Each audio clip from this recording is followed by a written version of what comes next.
What were you doing exactly 15 years ago? Our Bob Siegel remembers exactly what he was doing.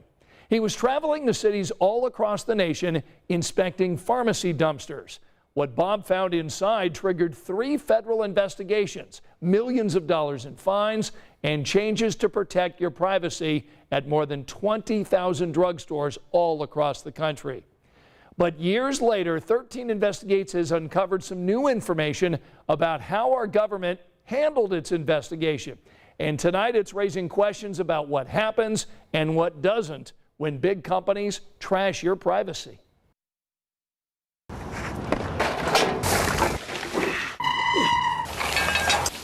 All across Indiana, 13 Investigates found private health records simply thrown in the garbage. And I will call the cops on you. I don't care if you're from the news or not. Drugstores didn't like that, especially when we found it happening at their pharmacies all over the country. Walgreens, CVS, and Rite Aid, all of them compromised patient privacy, tossing thousands of patient records right in the garbage. Is that sick or what? Pretty scary. That just puts everybody at jeopardy. Drugstores not protecting your private information is not just dangerous. It's a major violation of the nation's healthcare privacy law called HIPAA. After seeing our investigation, the government started an investigation of its own. And based on this video, CVS labels, regulators hit CVS and Rite Aid with more than $3 million in fines. At the time, the largest settlements in U.S. history for trashing patient privacy. As for Walgreens, same violation, but a very different result. In 2016, the U.S. Office for Civil Rights officially closed its Walgreens investigation. A decade after 13 Investigates exposed HIPAA violations inside Walgreens dumpsters, the federal agency announced the drugstore chain would face no penalty at all. Federal regulators said Walgreens took immediate corrective actions after our very first news report, even though 13 News later found some Walgreens were still trashing their customers' privacy.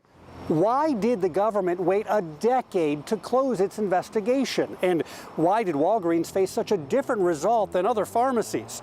To find out, 13 Investigates filed a request under the Freedom of Information Act. And 5 years later, the agency finally responded.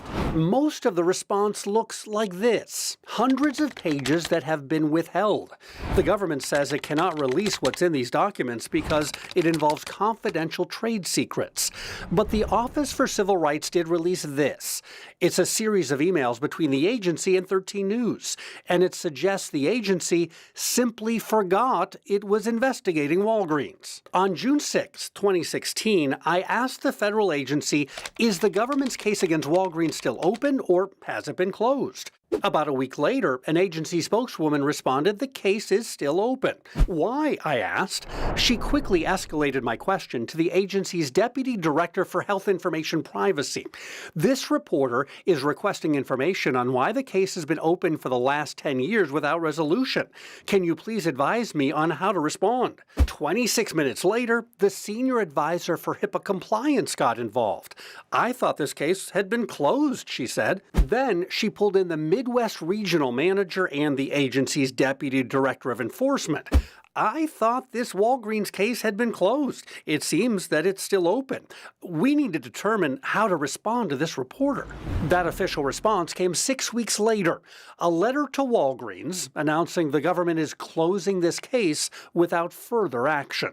Really says this is none of your business, public. Some bad actors are treated one way and other bad actors are treated a different way. Erin Jackson is an attorney who specializes in HIPAA law.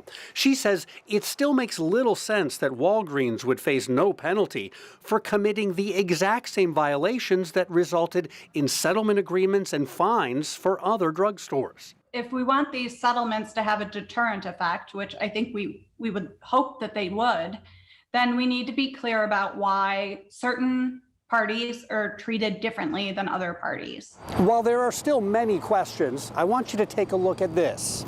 Over the past few weeks, 13 News once again checked the dumpsters at area Walgreens. The security changes that the company implemented after our investigation over a decade ago still appear to be working. Most dumpsters we checked are locked, and those that are accessible contained no protected health information. But again, Rite Aid and CVS, they made changes too, and they got fined while Walgreens did not. We've again asked the Office for Civil Rights to explain because their actions send mixed messages to both pharmacies and to consumers.